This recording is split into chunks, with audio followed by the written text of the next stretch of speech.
قیامت ته رانږدې کېدو علامات بیانېدو او هغه علامات چې هغه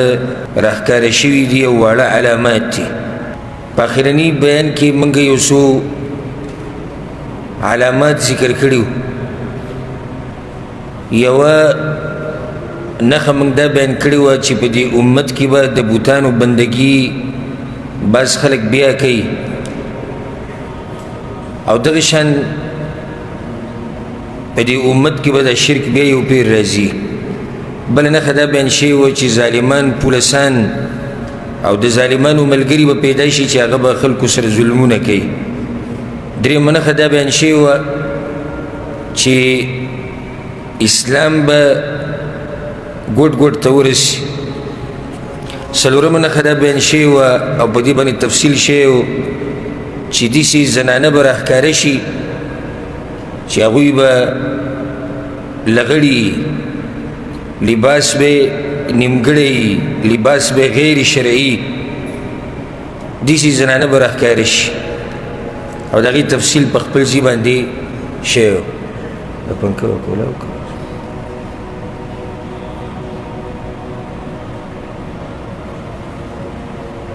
تفصیل په خپل ځای کې بیان شوی و.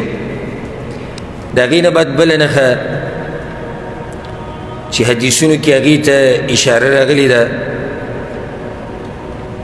او دا د قیامت ته رانږدې کېدو یو علامه ده یو نښه ده. هغه دا چې زمانه به نږدې شي یو بل ته زمانه به نږدې شي تقارب الزمان. دلیل به بیان کو بیا به د هغې نه بعد په دې باندې تفصیل وکړو چې د دې څه مطلب دی چې زمانه به نږدې شي. د ابو هریره رضی الله عنه روایت دی پیغمبر صلی الله علیه وسلم وی په صحیح بخاري صحیح مسلم کې دا حدیث دی لا تقوم الساعه قیامت به د هغه وخت پورې نه راځي چې څو پورې تاسو یو څو خبرې وینئ. یو پکې ذکر کړې ده ويتقارب الزمان حتى يتقارب الزمان زمانه به نږدې شي وخت به یو بل ته نږدې شي. او یو حدیث کې در راځي انس بن مالک رضی الله عنه روایت دی پیغمبر صلی الله علیه وسلم وی لا تقوم الساعه حتى يتقارب الزمان قیامت به دا وخت پورې نه راځي چې څو پورې دا زمانه نږدې شوی نه زمانه نږدې شوی نه دا وخت نږدې شوی نه. به تفصیل داسې وکړو چې فتکون السنة کالشهر د کال نه به میاشت جوړه شي والشهر کالجمعه او د میاشت نه به هفته جوړه شي وتکون الجمعة کالیوم او هفته به داسې تېرېږي لکه یو ورځ ویکون اليوم کالساعه او د ورځې نه به څه وخت جوړ شي لکه ګنټه وتكون الساعة كالضرمة بالنار او دا وخت به داسې شي دا ګنټه دا ورځ به ګنټه شي او ګنټه به داسې تېرېږي لکه د اور دا تیلې چې ته یو تیلې راوالی اور ته ور واچوې که نه هغه یو غړمب وکړي بس ختم شي دغه شان به دا ګنټه تېرېږي وخت به داسې زر زر تېرېږي. د حدیثونو دلالت کوي په دې باندې چې زمانه به نږدې شي وخت به زر زر تېرېږي. د دې څه معنی ده؟ په دې کې د اهل علمو اختلاف دی علی عدة اقوال ډېر اقوال دي د علماو چا یو معنی بیان کړې ده چا بله. یو دا بیان کړی دی د پیغمبر صلی الله علیه وسلم مطلب دا دی چې د دې وروستنو خلکو چې کوم قیامت ته نږدې وي د دوی عمرونه به کم شي په نسبت د هغو چې هغه مخکې تېر شوي دي. که دا معنی ته والیم خبره صحیح ده او دا نښه راښکاره شوې ده. نن سبا عمرونه کم دي ډېر کم دي او د ځوانانو د مرګ خبر به ته وخت په وخت اورې او که څوک ډېر وخت تېر هم کېږي د شپېتو ته ورسي و شپېتو نه ډېر په مشکله واوړي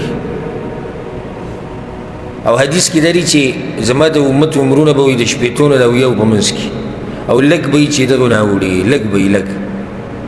اکثر دغه په دې منځ کې مري که چاته عمر میلاو شي هله یعنې ځوانانو باندې مرګونه راځي نن سبا واړه واړه هلکان په سره ځوانۍ کې مري. نو که چېرته موږ ووایو چې د حدیث دا مطلب دی نو بیا هم دا نښه راښکاره شوې ده. عمرونه لنډ شوي دي، د پخوانو عمرونه به اوږده وو. داسې کسان به په پخوانو کې ډېر ملاوېدو چې د هغوی عمر به د 100 نه موړېدلی او اوس هم بعض په هغه پخوانو کې شته چې عمرونه یې ډېر دي، خو نن سبا چې کوم خلک دي نو د دوی عمرونه کم او دم د یېرې خبره زموږ دپاره ډېر د یېرې خبره. عمرونه کم شوي دي، نن سبا ډېر زیات لنډ شوي دي او د اوږده اوږده ارمانونه او اوږده اوږده سوچونه او فکرونه دا پرېږدئ. سجده وکړئ چې درې ورځې دپاره به څه کوو څه نه کوو، په کومه ورځ چې به د الله سره ملاقات کوو. او عجیبه دا ده د پیغمبر صلی الله علیه وسلم حدیث کې دا خبره کړې ده، وایي سړی بوډا کېږي او 2 شیزونو کې ځوانېږي، یو د مال سره محبت، دویم د ژوند سره محبت. نو سبحان الله چې هغه عمر یې ډېرېږي هغه ځان ته بیا ماشوم ویله منډه، کم عمره چې هغه بیا هم د ژوند دومره خاص خیال نه ساتي. اکثر دا ځوانان وایي که نه وایي که مړ شو چې جل به وشي، لکه په مرګ باندې ډاډه ورځي. د ژوند سره هغه زړه نه وي لګېدلی د دې عمر سره کم چې د مشر سړي. نو بعضو مشرانو ته چې ووایي چې سپین ږیری نو ټوپک ورسره نه ګڼي، ډز د باندې کوي او کله به د ځان نه ماشوم جوړ کړي نو کشر ته به کله تره وایي، کله به ورته ماما وایي چې زه به ګوډ کې ښکاره شم. دا ټول دې دپاره چې بس ما ته لا ډېر وخت پاتې دی، زه خو لا اوس پرونی بچی یم. نه عمر په دې نه ډېرېږي چې سړی وایي چې زه به ځان کم عمره ښکاره کړم. زه د خبرې مقصد زما دا دی چې د یره خو ټولو له پکار ده، خو چې را کوم عمرونه یې ډېر شي که نه، او خصوصا چې انسان د 40 نه واوړېدو دی په کتره روان شي. 40 پورې انسان په بره ځي او چې 40 ته ورسي بیا دی پوخ شي ودرېږي نو بیا په کتره روان شي. بیا چې د 50 نه واوړي خبره ډېره د یېرې شي، ډېره د یېرې خبرې هر وخت دته هغه سور نشان دی که نه، خطرې هغه نشان چې خطره ده. خطره ده څه ده؟ مرګ را روان دی، ځان تیار ساته. او بیا چې د 80 نه واوړي دغو یعنې زه خپل ځاني کله دا سوچ کوم، کله ناکله زه داسې بعض مشران وینم د 80 نه مو اورېدلي ډېر بېغمه وي. ورب الکعبه زه ځان سره دا سوچ کوم چې که الله ماله دومره ژوند راکړو او زه دغه عمر ته ورسېږي د 80 نه چې سړی واوړي دی خو بلکل د مرګ په انتظار ناست دی، دی له بیا هم امیدونه ساتي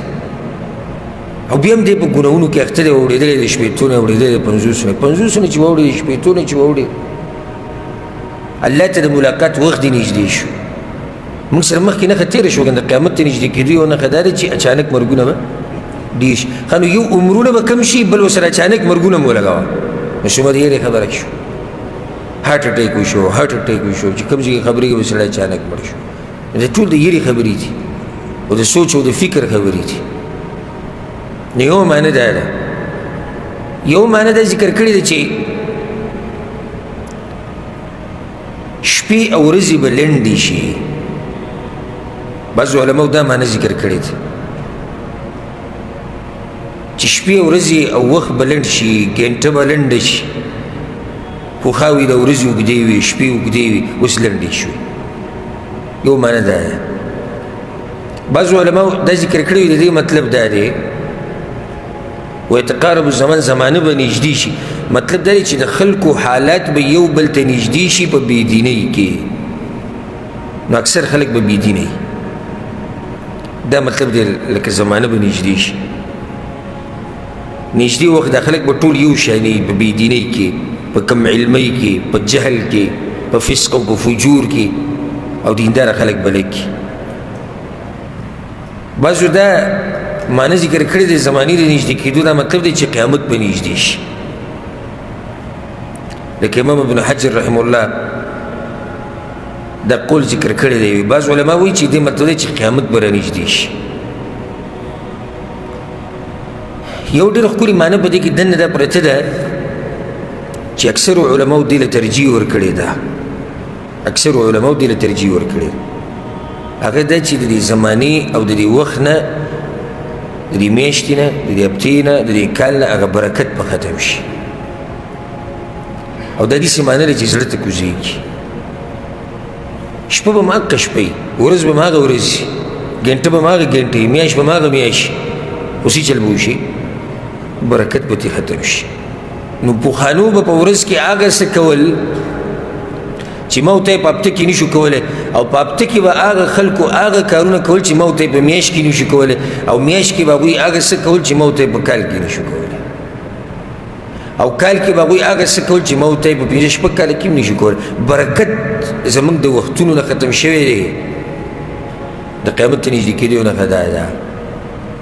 او کله چې فسق او فجور او ګناهونه عام شي رب العالمین بیا برکتونه واخلي برکت په انسان کې د دین د لاسه راشي او څومره چې قیامت ته وخت نږدې کېږي بېدیني عام کېږي چې بېدیني عام کېږي سره برکتونه ختمېږي لکه پخوانو علماو دا سیرت چې سړی راوالي وایي ده په 3 ورځو کې دا کتاب لیکلی او ده په میاشت کې دا غټ کتاب لیکلی او ده په دومره ټیم کې د ورځې په حصه کې دا کتاب مطالعه کړی نن سبا هغه موږ په میاشتو میاشتو کې ورته پراته یو نو کتاب لیکل او مطالعې وخت کې برکت ختم شوی معمولي غونته کې کار به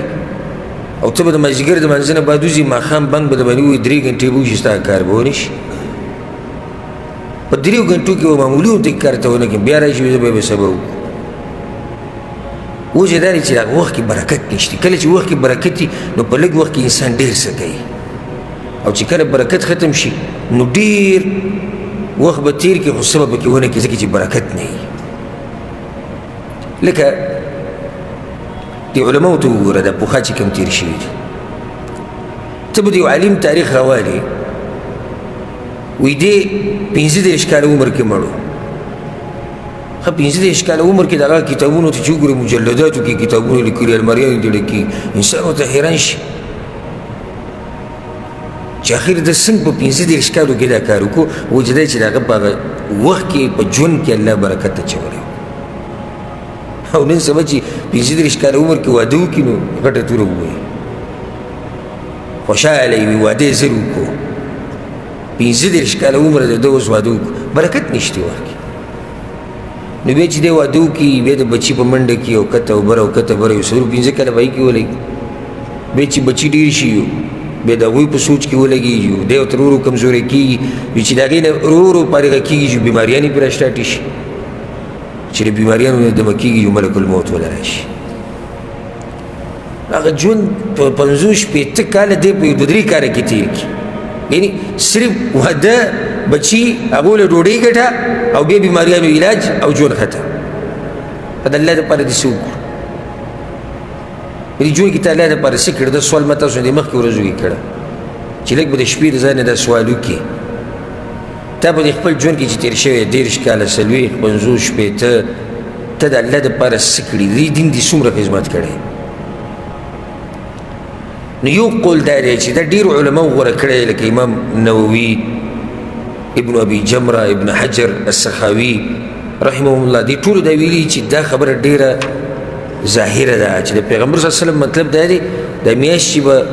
دا کال چې به میاشت شي او میاشت به هفته شي او هفته به ورځ شي او ورځ به ګنټه شي معنی دا چې برکت به دې وخت نه ختم شي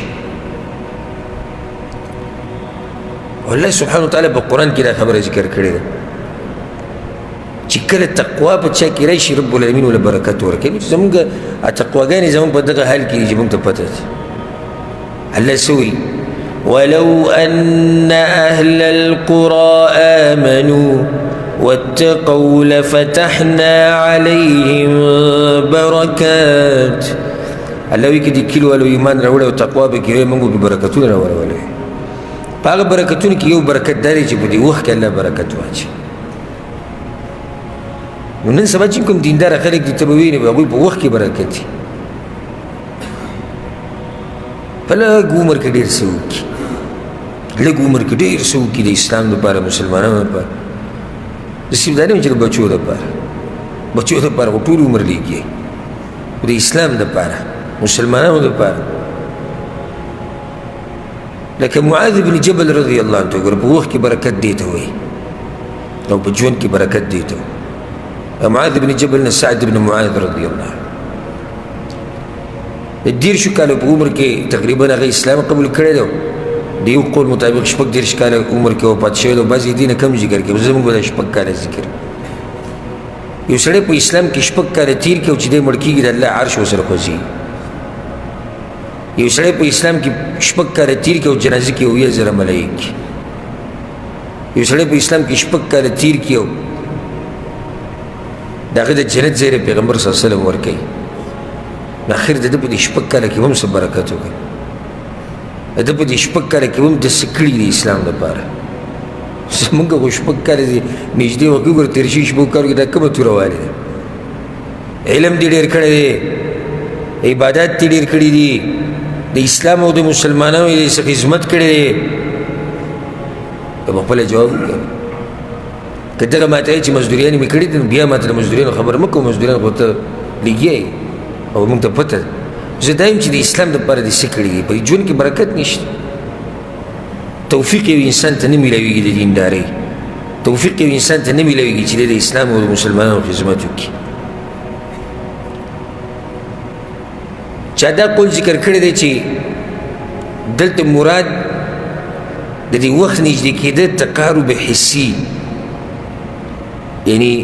دا خبره به محسوسیږي چې وخت نږدې شو دې څه مطلب دی مطلب د دې دا دی لکه نن سبا د جهازونه راوتي موټرې راوتي دي ګاډي سیکلې هر څه نو پخوا چې به یو سفر په میاشت کې کېدو نو هغه اوس په ګینټو کې کېږي دې ته وخت رانږدې کېده یو معنی پکې دا هم ذکر شوی بعض علماو دې له ترجیح ورکړې ده ها لکه پخوا چې به ته تللی د یو خبرې معلومولو دپاره چې زه ځمه دغه علاقې ته دغه ملک ته ګورم چې دا خبره رښتیا ده او که نه نو اوس ته نیټ کولاو کړي او یو 2-3 منټه پکې ګوتې ووایي او خبره ته واوري او وخت رانږدې شو که نه هغه چې سفر به کې لګېدو محنت لګېدو اوس هغه ته په انټرنیټ کې په یو څو سیکنډ یا په یو څو منټې کې دې وکتو او په دې ټولو اقوالو کې نږدې والله اعلم هغه هم دقه دوه دي چې یو دا چې د وخت نه به برکت ختم شي نو ډېر وخت به خو فایده به دې نه اخیستی کېږي او دویم دا چې وخت به داسې لنډ شي چې کوم کارونه چې پخوا په ډېر وخت کې کېدو هغه اوس د دې آلاتو د لاسه او د دې ټکنالوژۍ د لاسه او د دې عیش او عشرتونو د لاسه هغه رانږدې شو ورسېدې بېګم نو دا یوه نښه شوه چې زمانه به یو بل ته نږدې شي وخت به لنډ شي وخت به بې برکته شي د هغې نه بعد بله نښه د مدینې منورې آبادي به ډېره شي دا یو نښه ذکر شوې ده د ابو هريره رضی الله عنه روایت ته په صحیح مسلم کې شتي پیغمبر صلی الله علیه وسلم وایي چې تبلغ المساکن ایهاب او یهاب د مدینې آبادي به ایهاب علاقې ته ورسي او په هغه وخت کې د ایهاب دا یو کوې مدینې مغرب طرف ته او د دې او د مدینې په منځ کې یو څو میله فاصله وه هلته د سعد بن عباده رضی الله عنه باغ ومو نو د دې ایهاب علاقه او د مدینې په منځ کې یو څو میله فاصله وه یو څو میله بس پیغمبر صلی الله علیه وسلم د آبادي به دغه ځایونو ته ورسي سبحان الله یو خو په دې کې د پیغمبر صلی الله علیه وسلم د نبوت دلیل دی چې پیغمبر دی راتلونکي وخت نه هغه څه خبره ده خدای ته الله ویلي او دویم دا نښه ښکاره شوې ده مدینه ایهاب نه کم ځایونو ته ورسېده اکارجنې ځمکې چې کمې وي د مدینې هغه هم آبادي پکې شروع شوې ده تقریبا وي په مدینه کې څه د پاسه 1 ملیون انسانان اوسېږي صرف مدینه کې او کېدای شي دې نه بله ډېرې وموږ تقریبا وي یا 1.5 ملیون تقریبا 1.5 ملیون انسانان دا صرف په مدینه کې اوسېږي، نو آبادیان یې کم ځای ته ورسېدي. نو دا یو نښه ده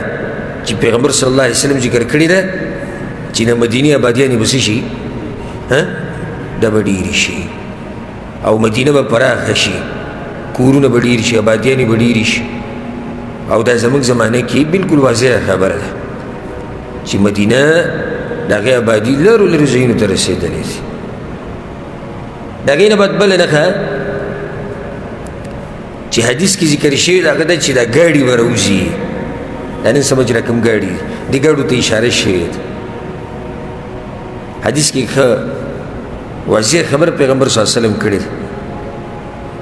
حدیث کې راځي دا حدیث امام احمد بن حنبل، امام ابن حبان او امام حاکم دي ټول راوړی.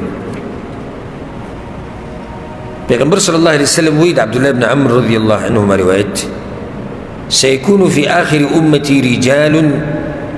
يركبون على سروج كأشباه الرحال. زما د امت په آخرني وخت کې به داسې کسان پیدا شي چې هغه به په پستو کیجاوو باندې یا پالن یا هغه څه چې په سورلۍ باندې د ناستې دپاره استعمالېږي، دې ته سروج ویل کېږي په عربۍ کې. یرکبون علی المیاثر، یو روایت کې داسې راځي په میاثرو باندې به کښېني. ښه دا میاثر څه ته وایي؟ دا به د زنانو پخوا خپل خاوند ته یې ښودې په کټ کې، ډېر پوس بالغ به دننه به د مالوچو نه ډک شوی او له پاسه به په هغې باندې ریخمو کپړه وه. نو دا سړي به په دې باندې سورلي کوي. ګوره د حدیث د الفاظو ته: ينزلون على ابواب المساجد، جوماتونو د دروازو سره به کوزیږي. نساؤهم کاسیات عاریات، او دغه زمانی دا کوم سړي چې دي د دوی ښځې به کاسیات عاریاتي، لغړې توغړې به وي، لنډې تنګې جامې به اچوي، بې حیا به وي، بې شرمه به وي. على رؤوسهم كأسنمة البخت العجاف. تیر شوي درس کې موږ دا حدیث ذکر کړی، خو دا مسله پکې ما نه واضح کړې. رؤوسهم كأسنمة البخت المائلة، د زنانو د سرونه به داسې لکه د اوښانو د قبې چې البخت، هغه اوښ ته ویل کېږي، هغه 2 قبې چې دي. لیدلی م که نه م لیدلی؟ یو هغه مشهور اوښ ته هغه 1 قبه پې سفر کې استعمالېږي، یو هغه 2 پې کېږي. نو دې زنانو د سرونه به هم داسې د فایدې د ساتي د زنانو دپاره د ویښته را جمع کول. دا ډېرې زنانه اکثر چې دین نه خبر نه وي، دا ویښته داسې را جمع کړي، په دې کې څه شی پکې کېده یا داسې دا ویښته را جمع کړي. دې نه منع راغلی ده. دا مطلب دی که نه چې سرونه به د اوښ د قبو په شان او څنګ به یې خو داسې به وي که نه. یا بعض زنانه د سړو په شان لکه پټکۍ استعمال کړي چې هغې سره په سر باندې لکه څه شی چې ته به وایي چې ولاړي، او بعض زنانه په دې ویښتو کې ډیزاین جوړ کړي، د ویښته داسې ودرې، نو سیټ ته یې نیغ کړي او په منځ کې یې ودرولي، او څه څه چلو یې نن سبا راوتي. دا ټول ناروا دي، دا ناروا دي. مقصدي خبره زموږ په دې حدیث کې څه وه؟ ګاډي. نو ګاډو کې اشاره کوم ځای ته وشو؟ جوماتونو د دروازو سره به کوزېږي او ناس به په پستو بالښتونو باندې وي. سروج که اشباه الرحال، لکه څنګه چې دا کیجاوي په سورلو باندې به پوښه یې واضح ده. دې نه مراد د ګاډي سیټونه یي، پاسته سیټونه یي. ینزلون على ابواب المساجد، او د جوماتونو په دروازو به کوزېږي. بل یو حدیث کې راځي، امام ابو داود رحمه الله راوړی، پیغمبر صلی الله علیه وسلم وی د شیطان کورونه به پیدا شي. د څه کورونه؟ د شیطان. یو سړی به وي تیر شي په خپل رور باندې او د هغه به حاجت وي او هغه به ورته لاس وي، خو دی به یې د ځان سره نه اوچتوي. نو ګاډو ته اشاره شوې ده چې دا د شیطان کوټې دي، دا د شیطان کوټې دي. کله پکې داسې چې دننه پکې یو ګناه کېږي، یو سړی ګناه له روان دی، پردی زنانه پکې ناسته د پردي سړي سره، لکه د ټکسیانو کې چې یو ښځه یو سړی ناست، دا د شیطان کوټې دي که نه، د شیطان کور دی که نه. ګاډي مثال د کور نه دی، کور دې بند دی ټول هر طرف. بیا دغه حدیث کې د کوم چې د دویمه ذکر کوم هغې کې دغه سره واضح ده چې په یو مسلمان باندې به تېرېږي، په ورور باندې د هغه به څه کاري ځان سره به نه راوچېتی. نو څنګه چې شیخ الباني رحمه الله دا خبره کړې ده چې دا علامه واضحه ده، او شیخ ښه واضح ویلي وي په دې کې اشاره دې ګاډو ته ده دا کوم چې نن سبا راوتي دي. فإنها وثيرة وطيئة لينة كأشباه الرحال. شیخ وی دا ګاډي د سیټونو وګوره کنه بالکل پاسته او نرم كأشباه الرحال دي. او به قسم خوړلی په دې خبره باندې چې دا خبره د پیغمبر صلی الله علیه وسلم په نبوت باندې دلالت کوي. وی لاړ شه د جمعې د منځله، لاړ شه د اختر منځله، نو په لارو کوڅو کې به تا ته ځای میلاو نشي، دومره ګاډي ولاړي. پیغمبر صلی الله علیه وسلم وایي که نه چې د جوماتونو دروازو سره به کوزېږي. او بیا خصوصا د خلیج ملکونو دوی سره خو مالونه ډېر دي، ګاډي ورسره ډېر دي، نو که یو څو میټره کې هم کوري خو ګاډی سټارټ کړي هغه ګاډی راولي او د جومات مخې ته یې ودرېږي او د هغه ځینه کوشي. اکثر بیا چې ته د جومات نه راوځي نو د وتو لار نه وي چې لکه زه به کوم طرف اوس وځم، ګاډي داسې نږدې نږدې یو بل ته ودرېږي، لارې کوڅې ټولې بندې کړي. دې کې اشاره ده دغې ته. او الله دا خبره کړې ده، مخکې ذکر کړې دا خبره په سورة النحل کې د مخکې ورځو کې الله والبغال والحمیر لترکبوها وزینه ويخلق ما لا تعلمون. الله وی تاسو سورلي کوئ په اسونو باندې او په خرو په کچرو باندې او داسې څه به پیدا کړم چې لا تاسو ته پته نشته. اشاره دغې ګاډو ته ده، دې جزونو ته ده. نو دا حدیث واضحه دی. بل چې پیغمبر صلی الله علیه وسلم دلته داسې نه دي ویلي که بالفرض دې نه مراد دغه اوښان وی دغه اسونه وی خو ښه سپا به یې ویلی بیا به داسې نه ویلی چې کاشباه الرحال د کیجاوو په شان به په شان څه مطلب شو؟ پکار دی چې ویلی چې کیجاوه به یا تاسو چې بلا سورلي کوئ دا داسې به یې ویلی او داسې ونه وی داسې به یي بالښتونه به داسې یي میاثرو په شان پاسته پاسته به نرم به او دغه واضحه نښه ده. ورسېدې بې که نه نو دا نښه څومره شوه؟ درېیمه او څه ده؟ دا ګاډي به پیدا شي، دا ټکسیان. بعض علما ګورئ دغه حدیث دا کوم کې چې دی چې شیطان کوټې به پیدا شي، دې کې اشاره وي ټکسیانو ته ده. دې کې د شیطان کوټې ډېرې پردي پردي زنانه ورته راخېږي او نور څوک ورسره نه وي، یوازې دوی ریږي او پکې غلط کارونه پکې هم کېږي. ځکه چې هلته حدیث کې ورسره دی علما دغسې نه دا خبره لري چې به یو مسلمان به تېر شي د هغه به حاجت یې خو ځان سره نه راوچېږي. ځکه چې هغه په ګاډي باندې څه کوي؟ پیسې ګټي او هغه څوک نه راوچېږي. ته ورته ډېر لاسونه ووایو دغه ورته وکړي خو هغه کله ګاډی ودرېږي سړي ته. زه یو پیر مخکینی خبره ده چې ما سکول کې سبق وي لرې ځي تللی وم ملګرو خواله بیا چې راتلم پیسې را سره نه وي. یو ټکسي مې ودرو نو ما ورته ویل ته چېرته ځې؟ ته چېرته ځې؟ دا به ته ماته وایي ته چېرته ځې؟ ما ناسې ته چېرته ځې؟ زه خو روان ما چې روان یم ما ورسره داسې مخکې ویسه وي دا اور بند که ور داسې خو موږ روان یو موږ خو چېرته لاړو تا به زه کوم ځای ته رسم. نو الغرض دې خبرو ته پیغمبر صلی الله علیه وسلم اشارې کړي دي چې داسې ګاډي به راوځي او داسې ټکسیان به پیدا شي او خلک به په هغې کې جوماتونو دروازو له راځي او سهولتونه به ډېر شي.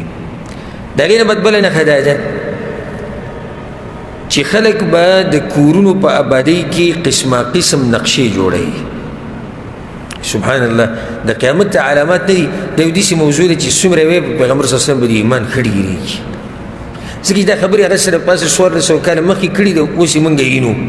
نو خو ایمان ورسره سړی ډېر شي که نو یو نښه دا ده او دا به یې درس کې څویمه نښه ده څلورمه چې خلک به د کورونو په آبادو کې قسمه قسم نقشې او ډیزاینونه جوړوي. حدیث کې راځي د ابو جحیفه رضی الله عنه روایت دی، امام طبرانی راوړی، امام بزار هم راوړی. پیغمبر صلی الله علیه وسلم وایي د حدیث ته وکړي ستفتح علیکم الدنیا، الله به د دنیا په تاسو باندې پراخه کړي، داسې غریبانان به نه وي. د پیغمبر صلی الله علیه وسلم په دور کې غربت ډیر وکړ نو پیغمبر صلی الله علیه وسلم ملګرو ته چې دا غریبي او بیا ختم شي دنیا به ډیره پراخه شي مالونه به ډیر شي سہولیات به ډیر شي حتى تنجدوا بيوتكم كما تنجد الكعبة نو تاسو بیا په کورونو کې د هغې په آبادۍ کې داسې نقشې جوړوئ او داسې کپړې به بیا اچوئ لکه کعبه باندې چې یو سړی لګي کپړه اچي خلک وایي که نه کعبه باندې کپړه اچي ښایسته کپړه واچوه قیمتي کپړه واچوه نقشه پکې جوړه کړه تاسو به د کورونو به یې داسې دغه جوړ کړئ چېرې نوی نوی ډیزاین پکې وکړو نو صحابه کرام وایي ونحن علی دیننا موږ په دې دین باندې وایو دغه مسلمانان یادو ناشنا ذهنو د صحابه کرامو یو سړي د دین اسلام سره تعلق یې نه هغه خو بیا د کورونو په آبادو کې دومره جوړ خو نه ورسې کړی ځکه چې خو دا مني چې یو ورځ را روانه ده چې دنیا نه به ځو قال نعم پیغمبر صلی الله علیه وسلم ورته او دغه اسلام والا وایم فانتم اليوم خیر من یومئذ نن ګورئ تاسو غوره د هغه ورځې نه دینی حالات نن ستاسو ډېر غوره دي کورونه چې ساده وو که نه نو دینداري حالات ډېر برابر وو کوټې چې لنډې تنګې وي نو دینی حالات برابر وو نو پیغمبر صلی الله علیه وسلم ته بیا د صحابه کرامو وی په هغه ورځ به موږ څنګه یو نه نه بل انتم اليوم خیر نن تاسو په خیر کې دا شته کوم حالات چې ستاسو دي که نه دا چې دنیا د باندې تنګه ده دا حالت هم برابر دي څنګه برابر دي دیني لحاظ سره برابر دي حالات په دوه قسمه کې موږ همیشه نظر په دنیا باندې چې پلاني باندې الله رحم کړی دی ته به چې پلاني صحیح بخاري یا صحیح مسلم یاد کړی څنګه رحم پې کړی چې وایي داسې زبردست موټر دی ورسره او دوی کورونه دي زموږ نظر صرف په دغې دی که چې یو سړي دا حالات برابري به دا اوچت سړی دا نه دلته مراد دیني حالات دي یو سړی غریب دی رزق یې تنګ دی کپړې یې زړې دي هغه درې ټیمه ډوډۍ په مشکله پیدا کوي دیندار دی مؤمن دی عالم دی علم ورسره دی دی په خیر دی دا حالت زبردست حالات دي ځکه چې اصل اعتبار هغه دنیوي حالات له نه دی دیني حالات مخکې دي ځکه دین زمونږ اصل هدف دی ها دنیا به هم کوو خو موږ دا نشو ویلی داسې تله نه دی چې دا سړی غوره دی او دا غوره نه دی ځکه چې دنیا ډېره میلاوېده کمه میلاوېده د الله امتحان دی نحن قسمنا بینهم معیشتهم فی الحیات الدنیا الله وی دنیوي ژوند ما تقسیم کړی دی د امتحان دپاره خو چې یو سړی دینداره وینو نو وایو چې دا ښه سړی دی دینداره دی الله وله خیر ورکړی دی په دې کې به شک نشته خو چې یو سړی مالدار وي نو داسې نه وایي چې الله پې مین دی ځکه مالداره دی دا نه کیدای شي الله پې مین وي او کیدای شي نه مین امتحان دی امتحان خو موږ نشو نتیجه خو نشو بیانولی یو سړی غریب دی نو موږ دا فیصله نه کوو چې الله ورته په غضب کې دی بس وی توبه الله چې څه ګناهونه به یې کړي دومره غریب دی وایي چې څه ګناه به یې کړي وایي ولې چې غریب دی به الله دشمن غریبانان خو اکثر په دیندارو کې غریبانان ډېري مالداران پکې لږي نو موږ دا فیصله نه شو کولی سړي مالي حالت کمزوري به دا بېدینه دا د الله نه دی خوښ پیغمبر صلی الله علیه وسلم څه وایي رب مدفوع علی الابواب اشعث اغبر وی تاسو به کله یو سړی وینئ چې خلک یې کور ته هم نه پرېږدي دیکه وله ورکوي راوباسي بهر ته خړ پړ ګډ وډ ستاسو په نظر کې ابه داسې لو اقسم علی الله لابره دا سړی دومره دینداری او دا به دومره قیمتي سړی خو تاسو به نه یې پېژندلی که دی الله له قسم ورکړي چې الله دا کار به کوي نو الله یې پوره کوي الله یې کوي داسې دینداره به خو ظاهري حالات به دنیوي دغه چې ګډ وډ به خړ پړ به زړې جامې به څوک یې کور ته هم نه پرېږدي څوک یې جرګول هم نه بوځي څوک یې مشوره هم نه اخلي څوک ورسره رښتې هم نه کوي دنیوي حالات یې کمزوري خو دیني دومره زورور دی چې قسم وکړي چې الله دا کار به کوي الله یې کوي نو ځکه پیغمبر صلی الله علیه وسلم صحابه کرامو ته ووایي چې ننني حالات ستاسو څه دي دا ښه دي نن تاسو ډېر خیر کې یو بل حدیث کې راځي لا تقوم الساعه امام بخاري پر ادب المفرد کې راوړی پیغمبر صلی الله علیه وسلم وایي لا تقوم الساعه حتى يبني الناس بيوتا يوشونها، وخلق به کورونه قیامت په دا وخت پورې نه راځي چې څو پورې خلکو کورونه نه جوړ کړي، هغې له به رنګونه ورکوي، په هغې کې به نقشې جوړوي. وشي المراحل، لکه څنګه چې هغه کپړو کې کرښې، بعض علماء ویلي مراحل معنی دلته دا ده هغه کپړې چې په هغې کې نقشې، یعنې کپړه مې لیدلي که هغه پټي یا داسې تلي یا داسې تلي، یا پکې ډبي جوړ شي یا پکې ګول دایرې جوړې شي، نو خلک به کورونو کې هم دغه نقشې جوړوي. یا معنی دا چې سړی په پالنګ باندې چې کومه کپړه لګي مزېداره او په هغې کې رنګونه قسمه قسم او ډیزاینونه، خلک به کورونو سره هم دغه چل کوي. لاړ شه نن سبا وګوره د کورونو ډیزاین، انجینرانو چې کوم ډیزاینونه راویستي دي، اوس خلک کور داسې نه جوړوي. پخوا خو به خلکو کور جوړو، بس یو داسې دیوالونه جوړ کړه او داسې کمرې به شي، دلته به منډه وشي او دلته به غولی شي. اوس هغه زمانه تللې ده، اوس بوکلین راولي، نو کلي کې به ډب ډب ډب ډب ډب جوړوي لکه څه چل نه. دا بیا که وروسته به سړی ابادي کوي که نو درې چته به دی ودرې او نوره بیا بچو ته پرېږدي، وایي که هغوی بیا وروسته ابادي کوي. نو څو کړوسو ته به کې کیسه جوړه کېږي نه، بیا د دې زامنو به وي بیا بچي، بیا به د هغوی بچي، او هغه کور ته یېري کوم چې د آخرت هغه دی چې هغې ته انجینر ته ضرورت نشته.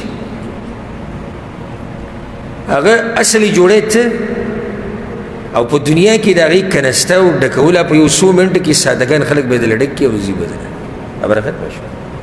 او هغه کور چې پسې انجینران راوستو، نقشې او دغه کاغذونه به وایي چې دا به داسې وځي، دلته به لار وځي، دلته به چنر وځي، او داسې کې به پوړې وخېږي، پوړې به ګول وخېږي، له پاسه نو به دا شی چلي، داسې دېس کې به شیشې ولګي، دا شیشې چې کولاوي نو د دې ونو د هوا به راځي، سهار به ښکلی موسم،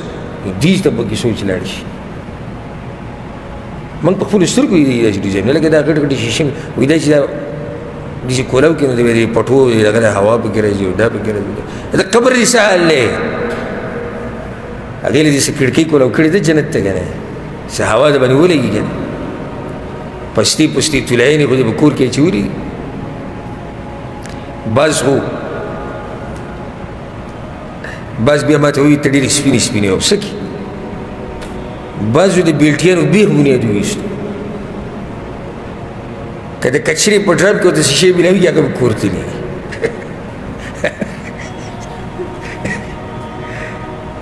هلکه ولې د کور اوس ډېر غم دی چې په دې کې څه شی وې. زموږ سره یو ملګری و درسونو کې به کېناستو، اوس تللی کلي ته، ما ته په خپله ویلي په خپله ما ته ویې زما د رخپونه لرګي جوړ شي لرګي. وایي څنګه؟ وایي دغه هرات کې ګرځم د کباړ چې پکې خرڅېږي او ګرځم به چې کوم ځای کې به ښه شی میلاوي، کوم ځای کې لږ ګزاره حال میلاوي، هغه علم او جمع کوم چې بیلټۍ تیارې شي ویلې بیا بله بیا بله بیا بله.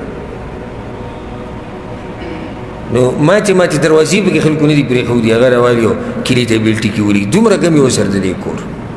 او نقشې او روخام او سبحان الله د جومات دا حالي چې د هغې دپاره بیا د جمعې په ورځ یو څادر چورلېږي په خطبه کې، نو هغې کړنګا جوړوي چې د څوک روپۍ دوه ور واچي چې بیل ورکړو د جومات. څنګه به زموږ په وخت کې برکت وي او څنګه به زموږ په بدنونو کې برکت وي او په کور کې به برکت وي چې دغه زموږ د کورونو حال له د الله کور ته. الغرض لکه دا نښه راښکاره شوې ده چې دې ډیزاینونو ته وګورې د کورونو دا نوي نوي چې جوړي، انسان ورته حیران شي چې دا د انجینران څنګه په ذهن کې راولي او څنګه ډیکور یې وله کړی او بهر نه وګوره او دننه وګوره او په هغې باندې په لکو په ملیونونو په کروړو روپۍ پې ورکوي، په کروړو ښه بېغمه یې ورکوي، ورب الکعبه ښه بېغمه. ورته به شي یو غریب بوځی دا زموږ ورور دی بیمار دی ګردو مسله یې ده، نو پیسې ورسره نیسي چې علاج وکړي، نو ځان له کارونه دي ورځو کې داسې دي او هغه دغه قرضې دي او دا بیا به څه چلو. نو دلته یو کس دی زه یې پېژنم، هغه سره دومره مال دی چې د لکو خبرې نه دي، د کروړو او روپۍ نه ریالونه. د هغه یو کس ما پورې ونښتو بیمار یم او ټیکټ بندوبست ماله وکړه، غریب سړی او ما ذهن کې ما کس راغی، دې ته مې راځه به سره لاړ شم زه به له خبر وکړم که الله رحم وکړي. چې موږ ورلو کس ته ما دا سړی غریب دی بیمار دی د ګردو کلي ته امرجنسي کې ځي او پیسې نه ځي که تا سره څه یي د الله سره دا داسې نه دی چې تا نه دا به ضایع شي، دا به د الله سره جمع کېږي، قیامت پر ورځ به الله دې ډېر اجر درکړي. او حالات استاد غیری چې کروڑاو کې ته خبرې کې نه جی ولې نه ضرور او ده یو لفافه ولا ورکړ زه خوشاله شوم زما الله کار وکړو راکس ما خپل ګاډي کې بوله ولته بیا چې موږ راووتو نو ګاډي کو ته ما خپه نه شو د لفافه کولاو کې زه وینم که بل پر کاری پوره کړی بس یې شو که کاری پوره نه کړی بیا بدل زه نور منډه ووهم ټیکټ به تعالی پیدا کو ان شاء الله اج کولاو کې دنه 200 ریال پراته هلته دې سړیو ته ضرورت وکړه ما د 200 ول زه واپس وړم چې ته ځان سره کېده 200 په زنوري درکم ځاله به سو خوري ته د لوګي نه مړ شو هلته دې سړی 200 ته نه 100 ریال ته ضرورت غریب بیمار وي زم او چې کورونه دي خلکو ګوري دي مالدارانو نه دا کم چې وسط طبقه د منځنۍ دا دلته سعودي عرب کې چې مزدوریانې کوي چې موږ د لوږې نه مړه شو په دوی کې ډېر داسې دي چې کورونه دي ولې حیران بشي رخام په هر ځای کې په کمرو کې رخام په امامونو کې رخام او دس پزي کې رخام منډو د رخامونه په غولي کې رخام هر ځای کې شیشې هر ځای کې ډیزاینونه او د الله دین لپاره بیا موږ هر څه غریبانان شو سره بیانوي نو دا نښه ښه واضح راښکاره شوې ده څو نښې شوې څلور پنځمه نښه بعض علما ذکر کوي او حدیث کې ورته اشاره راغلې ده چې د دین د زده کولو طالبان به ډېر شي او هغوی ته به په هره اداره کې ښه ښکلی هرکلی ویلی کېږي ابو سعید الخدری رضی الله عنه حدیث دی پیغمبر صلی الله علیه وسلم دا خبره کړې ده چې سیاتیکم اقوام یطلبون العلم پیغمبر صلی الله علیه وسلم صحابه کرامو ته وی داسې قومونه به په تاسو پسې راځي چې علم به زده کوي څه به زده کوي علم د طالب العلم دا ګوره ډېر لوی ښکلی لقب دی ډېر ښکلی نوم دی والله د موږ مرګه پورې دی الله موږ طلبة العلم ساتي د علم زده کوونکي فإذا رأيتموهم فقولوا لهم نو که دغه خلک تاسو پسې رالو نو دا به ورته ووایي مرحبا بوصیة رسول الله صلی الله علیه وسلم پخیر علی ای هغه خلکو چې پیغمبر ستاسو باره کې وصیت کړی دی چې دوی سره به ښه کوئ وقنوهم مطلب دی علموهم علم به ورته وښایئ دا حدیث امام ابن ماجه رحمه الله راوړی دی او بیا سلف صالحینو په دې وصیت باندې عمل کړی چې کله به طالبان رالو د دین سم اکرام به یې کوو نو سړی زموږ زمانه کې دا شتي ته څه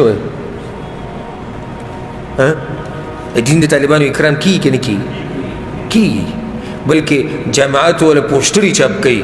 مدرسو والا غریبانان پوسټرې چاپ کوي ډوډۍ په مونږه د خوراک انتظام مونږ کړی د اوسېدو ځای پکې شتي او چې ورشي او دلته راشي او دا ستا کمره او دلته به اوسېږي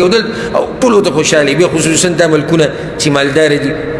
دلته چې ورشي په جامعاتو کې او په مدرسو کې الټه به دله تنخوا هم درکوي الټه تنخوا ورکوي دا پیسې ستا شوې دا ستا خرچه ده ته به هلته سبق هم ووایې هلته به اوسېږي ډاکټر هم هغه درکوي ډاکټر دې هم په هغوی باندې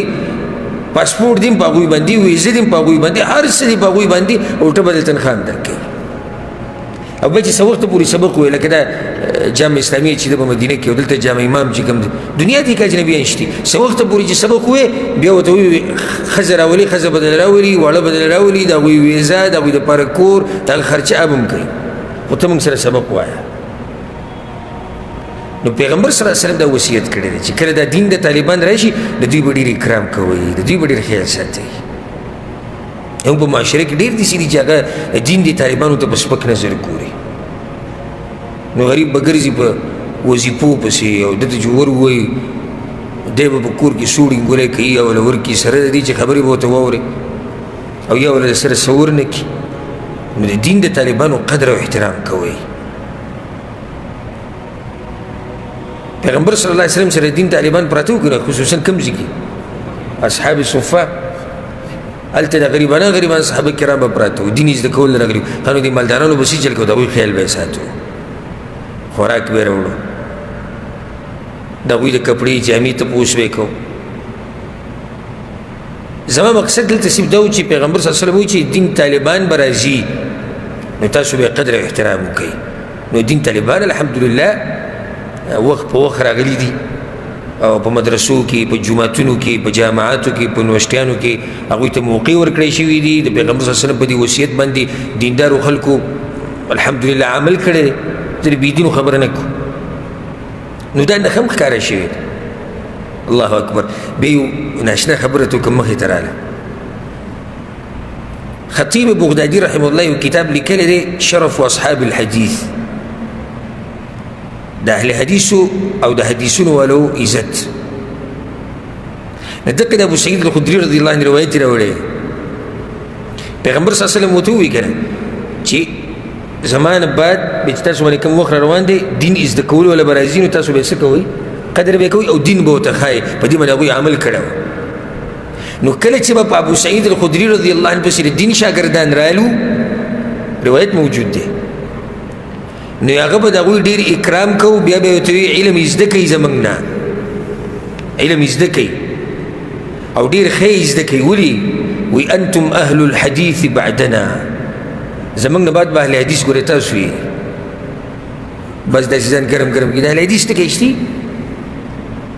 موږ سره پروت دی کتاب که چا بیا هم شک نو را دي شي مکتبه کې راسره کتاب پروت دی چې ورته وښیو انتم اهل الحدیث بعدنا موږ اوس اهل حدیث یو د دې زمانې اهل حدیث صحابه کرام هلته اهل حدیث وکړه زموږ نه بعد بیا ګوره اهل حدیث تاسو یې صحیح عقیده به تاسو ښایي صحیح منهج به تاسو ښایي د دین طالبانو نو دین ګورې زموږ نه ښه پوره پوره یې زده کوي څو نښې شوې 5 بله ذکر کړو که نه ذکر به کړو وخت لږ پاتې دی اوس کوشش به وکړو چې پوره یې کړو بله نښه د قیامت ته نږدې کېدو دا ده چې خلک به په قرآن کریم باندې اعتماد نه کوي او د هغې نه علاوه نور کتابونه به راوالي سبحان الله دا ډېره ناشنا نښه پیغمبر صلی الله علیه وسلم ذکر کړې ده قرآن به خلک پرېږدي نور کتابونه به راوالي او په هغې به اعتماد کوي عبدالله بن عمرو بن العاص رضی الله عنهما روایت دی امام حاکم راوړی دی امام طبراني هم راوړی دی پیغمبر صلی الله علیه وسلم وایي من اقتراب الساعه د قیامت ته نږدې کېدو په نښو کې یو نښه دا ده ویقرأ بالقوم المثنى او مثنى به خلک وایي دې ته مثنا هم ویلی کېږي صحیح ده او مثنى ورته هم ویلی کېږي ليس فيهم احد ينكرها او څوک به داسې نه وي څوک به داسې نه چې انکار وکړي چې پاسې دې مولا ته ووایي چې لکه ته څه دا مثنا دې شروع کړې ده قیل وما المثنى یا ما المثنى یا رسول الله د مثنا څه ته وایي وی مستکتب سوا کتاب الله عز وجل د الله د کتاب نه علاوه چې کوم کتابونه لیکلی شوي دي خلک به هغې له داسې درجه ورکړي یو روایت کې راځي چې ان یقرأ المثنى على رؤوس الملأ خلک به ناشي جماعتونه به ډکي مدرسې به ډکي او د ټولو په مخ کې به هم دقه مثنا ویلی کېږي قرآن حدیثونه دا به خلکو شاته گذار کړي ځکه شیخ الباني رحمه الله وایي وهذا الحديث من اعلام نبوته صلى الله عليه وسلم دا حدیث هم د پیغمبر صلی الله علیه وسلم په نبوت دلالت کوي راوي وی څه ویلي دي هر کتاب چې د الله د کتاب نه علاوه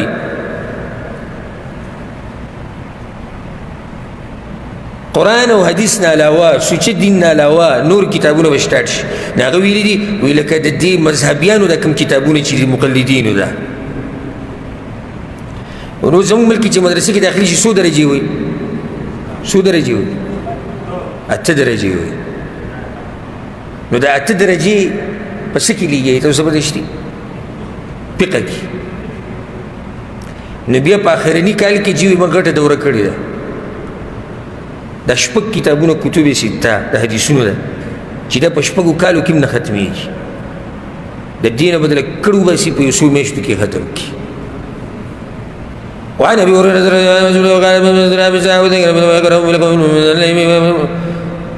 ما شاء الله ويدور خوږ اواز دی دا خبرې څنګه دي دا خبرې خو پرېږده اواز ډېر خوږ دی او چې دا فقهي کتابونه دي نه ویلي د مذهب کتابونه دي نه ویلي بیا خو ته شهادم نه میلاوي نو په هغې کې کلونه تېر کړي منطق دی او فلسفه ده او نحو او صرف او پلانې او علانې دا د اصول کتاب دی دا د فقه کتاب دی دا د پلاني مذهب کتاب دا پلاني مذهب کتاب وقرآن وحديث بخلق ترجينه. وده الشيخ الباني رحمه الله خبرات، الشيخ الباني رحمه الله ده خبرات او مدقه شاده خلقوا بريخو دي قرآن وحديث. بعض علماء وی دا مثنى ستوي دي يهود دي سي چل کړو يهودو ډېر ناشنا تفسیر دی د خبرې. تورات پرېخو د تورات نه علاوه کتابونه جوړ کړو، تورات پرېخو تورات نه علاوه کتابونه جوړ کړو. اخی ته به دا مثنى ویل کېدو یا مثنى. ځکه د عمر بن خطاب رضی الله عنه په وخت کې یو فیصله راغلی وه د زنا باره کې څه مسله وه. نو هغه وایي چې په دې باندې حد د یهودیانو خواله راغلي وو. نو هغه یو ښځه پکې وه او وایي چې په دې باندې حد نشته او دا داسې. هغه وایي چا ویلي چې حد پرې نشته؟ وایي موږ سره کتاب دی مثنى یا مثنى. نو هغه وایي دا د څه شي کتاب دی؟ وایي کتاب کتبه اقوام علماء حکما. دا داسې قومونو لیکلی دی چې هغه ټول عالمان دي او حکیمان دي، یعنې پوهه خلک دي، د هوښیارو خلکو خبرې پکې لیکلی شوي. هغه غوسه شو وایي لر کوي دا خبرې راوړي هغه دین چې کوم الله په تاسو رالیږلی دی.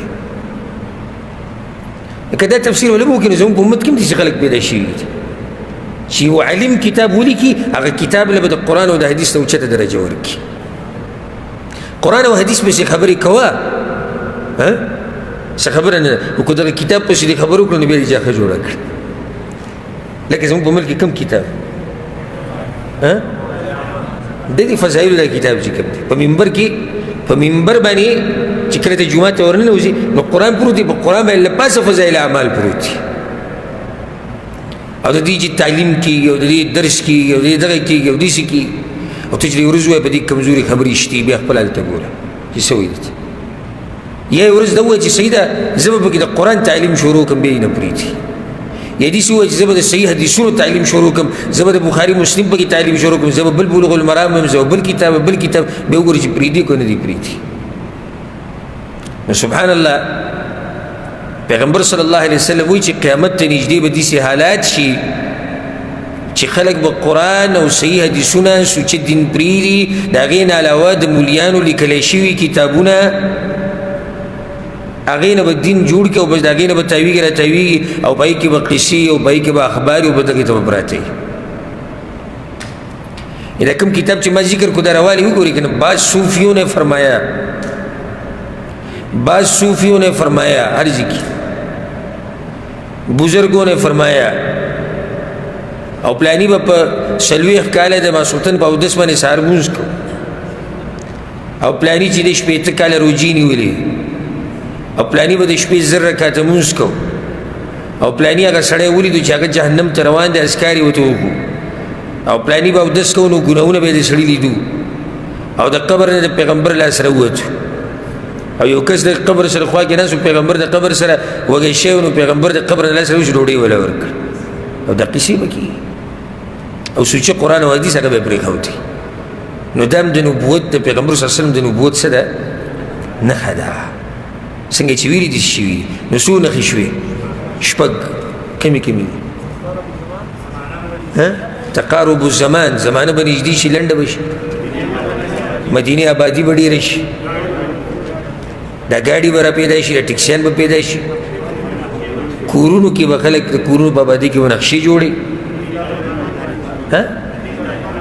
د دین طالبان به ډېر شي او د هغوی به اکرام هم کېږي او خلک به قرآن او صحیح حدیثونه او سوچه دین پرېږدي، د هغې نه علاوه نور کتابونه به راټیم کړي چې هغې کې غلطي هم کېدی شي او صحیح خبره پکې هم کېدی شي. او اوس که د عالم صحیح خبره کړې ده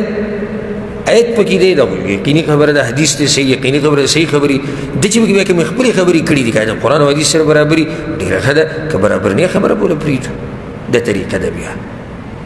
په دې باندې به اکتفا وکړو انشاءالله پر روان درس کې بیا باقي کوم علامات چې دي هغه به پوره کوو. موږ ما ته داسې ښکاري چې موږ به د 100 نه زیات علامات ذکر کړي دي. چا شمارلي دي؟ ونوي علامات. پر ملګرو کې څوک شته چې 15 ذکر کړي، بل 15 ذکر کړي، ونوي خو ډېر شي دي که خیر خیریت دي. ونوي نه خو کې تاسو ته هېڅ نه دی. د پیغمبر پیدایش هغه ته نبوت میلاوېده، د پیغمبر صلی الله علیه وسلم وفات فتح هيراء، فتح فارس، فتح روم. عمار أو عمار رضي الله عنه قتل. بيت المقدس فتحه بالجد سيدي. عثمان رضي الله عنه شهادت، عمر رضي الله عنه شهادت. جنگ صفين. ده جنگ صفين وده جنگ جميل. صحيح. حکومتي پولسان سکیورټیان دا به ډېرې شي، پولسان ظالمان به را پیدا شي. دومره ډېر نه کتاب سادلي چې ناستې الله والا زنانه به راښکارې شي، چا به لغړي توغړي.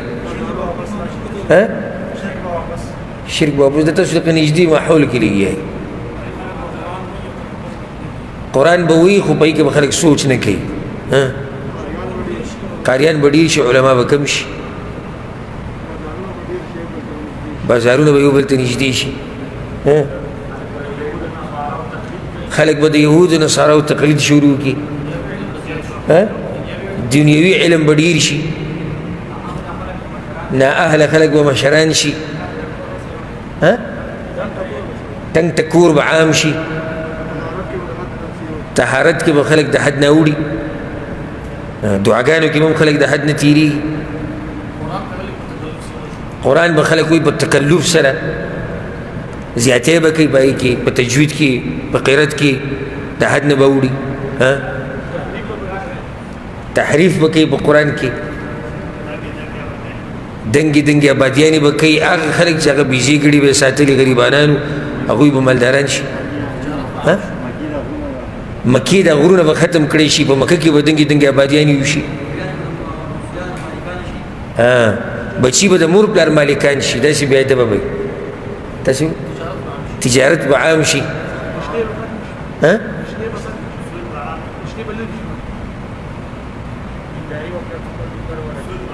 دینداري به خلکو کې ګډوډه شي، سود به عام شي.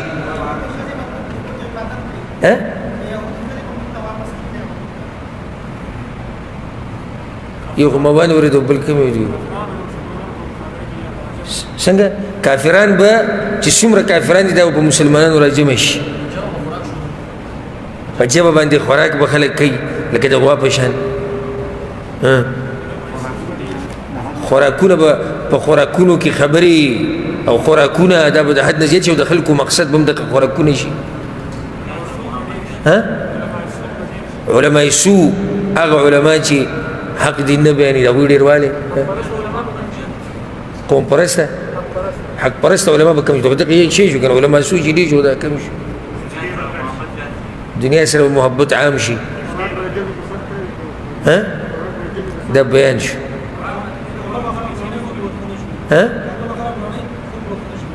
کعبه دې ځای موږ رسېدلي ابن ګناه موږ بیان کړی، تر زموږ نه یو څو قدمه مخکې راوړی. څنګه نه اورم؟ د عربو دا ځمکه به شنه شي، دا لا موږ نه یو رسېدلي. دا مخکې چې د پخوا دي چې دا اورېدلي چا نه وي هغه بیانېږي.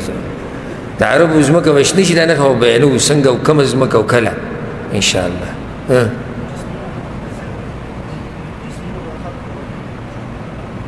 داسې کوي چې د جسم خیال به ساتي خلک ډېر.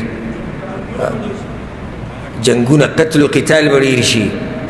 مسلمانان به رالېږي، مسلمانان به وژني.